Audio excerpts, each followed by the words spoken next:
Surviving infidelity. Wife of 11 years, 2 kids, 11 and 9. She cheated for 8 months, I knew for the last 3, still working on it. Looking for additional advice and sharing my experience, since I got a lot of help from reading this sub. Long story short, married to wife for 11 years, 2 kids 11 and 9. She cheated for 8 months, I knew for the last 3. I did not confront her until I had evidence lined up, including video, and a separation agreement in hand from a solid lawyer. This is about 9 months ago, I guess it would be called D-Day here. I waited for her to get home from her affair partner. She had no idea that I knew anything. The second she saw me sitting at the table, she got very nervous. I asked her to sit down because we needed to talk. I was totally cried out at this point and didn't really care. I had decided that divorce was the only option, the day I first found out. Wife sits down looking very panicked. Wife, you are scaring me? What is this about? Me, I am not here to discuss your infidelity, I know everything. I am here to sort out our separation and divorce. I put my wedding ring on top of the folder with the separation agreement inside and pushed it in front of her. The wife starts bawling, begging, apologizing, pleading. All the usual stuff. We get nowhere. I just toss whatever she comes up with, back in her face. I love you, me, you hurt me the worst I have ever been hurt, and sleep with other men because you love me so much? After a couple of hours, I tell her to go to a hotel and that we will continue tomorrow. I tell her if she doesn't sign the separation agreement, I will tell everyone today what she has been doing. I know, signed under duress, but at the time, I just wanted it to end. She ends up signing, she leaves, and I receive messages and calls all night. I answer occasionally in one short responses. Mainly, I will not read this message or talk to you until tomorrow afternoon. The next day the severity of the situation has sunk in with her.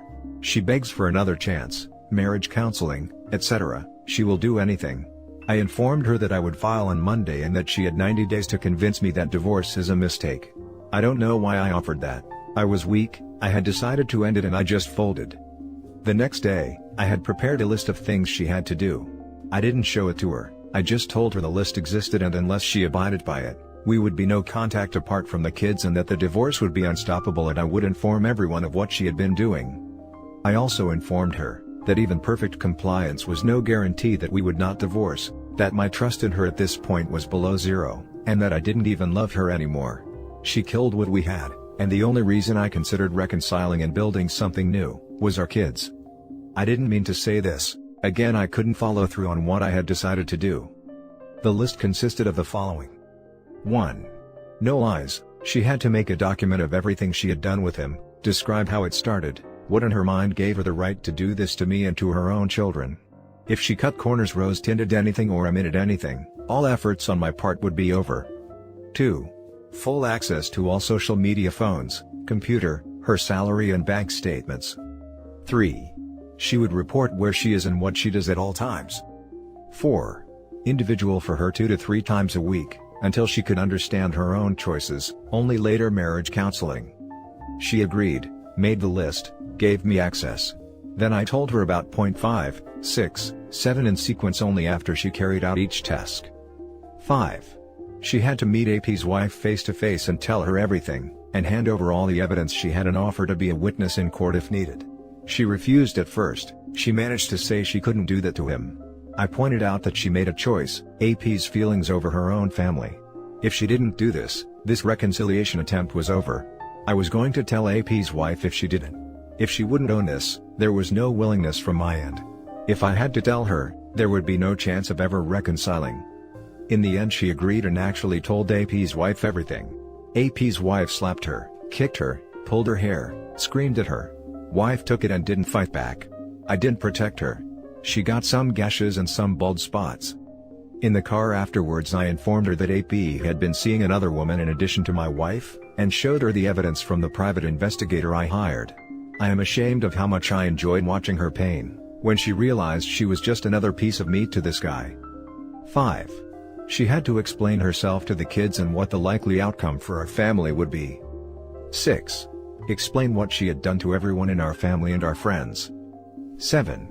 I would have an affair for 3 months, I would lie to her face, sneak around behind her back, form a deep emotional relationship with another woman. I needed her to understand what she asked me to forgive, the humiliation, the pain. She would understand we risked that I could fall in love and leave her for my AP. At the end of the 3 months I would tell her everything truthfully. Number 7 was especially hard on both of us. I would sneak around and act like I was cheating. I had Tinder installed. I would make sure she got glimpses of it every now and again. I would pretend I was secretly texting. I would go out and be gone all night. I would go away for weekends. In reality I wasn't seeing anyone. I just stayed in hotels, rented cabins and Airbnbs. I would just get drunk most of the time and cry. Wife was freaking out more and more. I felt terrible as well. I hated it. I could barely do it and I was only pretending. She did it with such ease. I think this is the hardest part for me. I can't see her in the same light. I wanted to show her what she asked me to forgive, but instead, I learned what a horrible person you have to be to do this to someone else. We are now in marriage counseling and she is making progress, me not so much. Some days are worse than others, I guess. For now, I keep the divorce papers on the ready. For some reason I have not pulled the trigger. Not entirely sure if I understand why. We haven't been intimate or very close, but we are not fighting anymore, so I guess that is progress. She is very apologetic. I know we have a long way to go. Who knows where we will end up. I can't get past how terrible I felt when I pretended, yet she did it with ease. I just can't see her in a positive light. I see her as a monster. I wish I ended it the first day, but now that I have dragged us both so far along, is there any way for me to move past seeing her like this? I have forgiven the rest, I just can't get past this. Edit. I told her that I hadn't actually been seeing anyone after just 7 weeks. I couldn't keep up the charade, I just felt horrible from it. Edit 2. Thank you for all the helpful input. I will take my new perspectives, and see if I can make any progress. I will post an update in a few weeks if anything works. Now for the top comments. I used to wonder if maybe the reason he cheated and I didn't, is simply because he had the opportunity. But I wasn't tempted in the same way. But I eventually understood, as you have, that infidelity is hundreds if not thousands of deliberate decisions to disrespect you. Even pretending to do it sickens you, yet she did all that, and had it in her to keep lying, manipulating, gaslighting you and your family and your friends. I can't say you'll ever move past this realization to see her the way you used to. I can say perhaps that's why you've held on to the divorce papers this long, to finish what she started. Divorce doesn't end the marriage, the cheating already did. This is what I am thinking too, but still I can't seem to pull the trigger and end it. For some reason, I am holding on. I see her as a monster now. I just don't know if I can change that. I will bring it up in counseling as well. Thank you. Just a note that if it's a marriage counselor, it's usually in their interest to keep the couple together. If you don't have an individual counselor, I suggest to try that. It's great for an unbiased perspective. I gave the cheater the choice to end the marriage and he did. Maybe it's not so much about who pulls the trigger, but how long will you suffer in a dying marriage just to see if it can be fixed. I will get a counselor for myself. If you didn't have the stomach to torture her as revenge, you should have just ended it. It takes a special person to revel in others' dread. Yes, it was hard. I thought it would be good for me. That hurting her would make me feel better. But in reality I just damaged myself. I have nightmares about pretending to cheat still. On really bad nights I have horrific dreams of actually cheating. I'm so sorry you were betrayed and hope you can find a path to peace. I sort of think you should just explain this to her. Show her how maddened her treachery had made you, but then regain your sanity, by ending it right there and then. She will have felt the full weight of consequence due to her actions, and you will have an actual chance to heal. Don't try to force something that will only cause you more pain. I have talked to her about it. She has tried to trivialize it earlier. I guess I just don't trust or believe her. Maybe that's why I'm staying around? To get her to see this, face it. Now for the next story. My ex, 28 female, messaged me today after no contact for almost 2 months saying she's sorry, and that she wanted to know if I would give her another chance, but she honestly hurt me a lot when she left and over the time we were together. Do you agree that I shouldn't let her back in? So, my ex and I were going on 7 years together and she ended it out the blue. Well, more so I should say, she ignored me for a few months and selfishly refused contact with me until she was ready to leave me to suffer alone. Now I know I brought my own doom upon me for not leaving sooner and I may be stupid for that, but I never wanted to lose the woman I was madly in love with. She was the type of person who got angry at absolutely nothing, and always did. She started literally every fight we ever had. Let me give you some examples. I once crossed the road without her and she reacted by crying, pushing me off of her in front of everyone, telling me to F off, and then had me stay with her while not saying a single word to me for hours, until I went home just to finally apologize for her behavior. Another time she thought I had killed a spider in her room, and reacted the same exact way. Her go-to was to just start something and then shut down, always saying, "This is how I feel, I can't control it," yet not even try to change. She was manipulative as hell, and so controlling. I couldn't have my own opinion or thoughts, it was always her way or no way. She would overreact to absolutely everything and just get crazy out the random. But I could never say anything because she couldn't handle criticism. If I ever told her no or that I didn't agree with her, she took it as a personal attack and would get pissed all over again. She hated that I hung out with my friends, but she never took the time to actually get to know them. I would invite her to come, but for whatever reason she had decided, "I don't like your friends, they steal you away from me." She would always bring that up, and try to make me feel like I am putting her in second place when that was never the case. She was angry all the time, major problems at home with her alcoholic/emotionally and verbally abusive father, and always took it out on me. She could never talk to me when she was mad, even if I had nothing to do with the problem. She would call me a B for not fighting back with her. Maybe I was a B though, because I never stood up for myself. She would yell in my face and curse me out until I cried. She would punch me in the chest and arms and want me to say sorry to her for making her upset. She never once said sorry for all the times she hurt me. Her excuse was, "I can't change how I feel, I don't think I can ever forget that you did this," and my idiot self always said sorry. I always told her it was okay, when it never was. I had to bite my tongue, because in my heart, I still loved her and wanted to be there when she became a better person. She expected me to read her mind, instead of actually communicating with me and saying what she wants or needs, and then would be angry that I didn't do whatever she was thinking. Anytime I liked something she didn't, her response would be, "Oh, that's stupid, I don't like that." She took away the words "I love you" and any affection when she was angry. I was so freaking patient and understanding, that she had a lot of crap wrong in her mind, but I never should have accepted all the mental abuse she put me through. She found it so easy to not talk to me for a day or so, when I could barely go a few minutes without replying if I was able to. She was never a good texter, so she would go a few hours without replying, but would get mad at me if I didn't reply immediately. And when COVID came, she super shut down and probably had the worst time of her life happen to her. She lost her job of nearly 10 years, and had to deal with her father drinking himself into a coma and nearly dying, just to go right back to drinking after he got back home. Which I know took a huge toll on her, especially since I couldn't be around.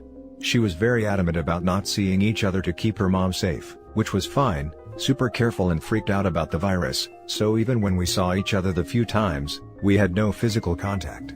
Which freaking sucks, because both of us had tested negative. She told me I can't come over anymore and she won't be coming over, and I guess with there not even being a foreseeable end to this pandemic, she convinced herself that there was no point in her waiting for us. But she became even more angry during that time. She would start fights just to have a reason to not talk to me all day. She would be mad at her dad or brother for not social distancing, and just be pissed off at me. She started trying to make me jealous, by continuously telling me how hot some random freaking new musician she started listening to on Spotify was. And started working out, which I was so proud of her for, because she always felt ugly in her own body, but would try to put me down by telling me, "Oh wow, I have never felt more happy in my life before, than when I do after I exercise." She would also always go through my direct messages on social medias every single day, trying to find something there never was. I didn't have crap going on behind her back, but for some reason, she never trusted me and that crap hurt feeling, like I'm just being accused over nothing. Then the super crazy fights happened. The woman I loved became racist on me? For context, I'm white, she is Latina. When the protests started, she was always saying how they are so stupid. I told her I don't agree with that, and they are for good reason. Now the rioting and looting, yeah, dumb, but the real message being portrayed is a real issue. I told her I would attend a protest in my life, and her immediate reaction was, "Why don't you go find yourself a little black girlfriend then?" I mean, who the absolute hell says such a thing? For the first time in my life I actually was angry. I told her that might be the dumbest freaking thing I've ever heard her say, and she grew a hatred towards me since that day. She started to become super prideful of being a Latina, and she started to do little stupid crap to get me upset, like randomly messaging me, "Oh, by the way, when I get married, I want to take my mom's last name," because I don't want to lose my Hispanic heritage, as if she wasn't always excited and telling me how she can't wait to take my last name. I had brought my dog out to see her, when she came and dropped some food off to me, and my dog gets a little too crazy and will bark madly and choke herself on the leash, so I picked her up and jokingly said to my dog, "Calm down Puta, you're going to hurt yourself," and my ex immediately looks at me with disgust and says, "I don't think I can have kids with someone who would talk to a dog like that, LMFAO." Real funny how she was upset I jokingly called my dog a bee, but she had no freaking problem calling me a bee in our fights. Somehow through all of this, I still cared. When she came to do it, she told me that it was all the fighting, and she knows it was always her who started it. There is something seriously wrong with her and she thinks she needs therapy. None of it was a lie. She was madly in love with me, but during this time apart, she realized she doesn't feel the same anymore. Don't for one second think that you did anything wrong, because you didn't. You've been the most amazing boyfriend and are such an amazing person, but I don't deserve you. She acknowledged the fact that she was angry all the time and always took everything out on me. And told me, "You love me with all your heart, but I can't give you that. I can't give you the love that you need, that you deserve. You deserve someone who makes you happy, and I know I am toxic for you." She messaged me yesterday asking if we could talk, saying she was really sorry, and wanted to see if I would want to work things out, but honestly, the damage has already been done. I love her endlessly, but I am no toy. She treated me like crap constantly and I always forgave her. I don't think she deserves another chance in my life. It would be pretty stupid to let her back into my life, right? Now for the top advice. She sounds like a nightmare. The timing suggests she chased someone else, and he sent her back into the dating pool. So, welcome to being her backup plan. You take her back, every bit of pain lost is on you. So, are you that masochistic? A nightmare indeed, one that I don't ever want to fall back asleep into. I probably shouldn't even respond. Why would I willingly drink that poison again? Holy crap. Well, replace 90% of what you wrote, and I endured that for almost 25 years. Wow. I'm white, she's Latino. Well, half. She left me for another guy, but I know for a fact that that guy will dump her in about 60 days. We aren't there yet. I just filed, this is my first day. And she's dating him. I've talked with a lot of friends, females gossip, and he's broken up numerous marriages, and people splitting up. He's a dog, and just going to use her. But I hope karma kicks her in the butt. I won't live my life being abused like that again. Don't go back. Please. Wow man, 25 years dealing with someone like that? I am sincerely sorry you had to go through that for so long. That's so crappy how she left for someone else, but like you said, karma will probably come around and bite her in the freaking butt. I'm glad you got out of that abusive relationship, even if it wasn't really your decision. As for the guy, F that trash. I won't allow myself to be her doormat again. Living life walking on eggshells is no way to live. And that's it for this video guys. If you have thoughts to share, leave a comment below. Don't forget to hit like and subscribe if you like this content. I'll catch you in the next one. Good day everyone.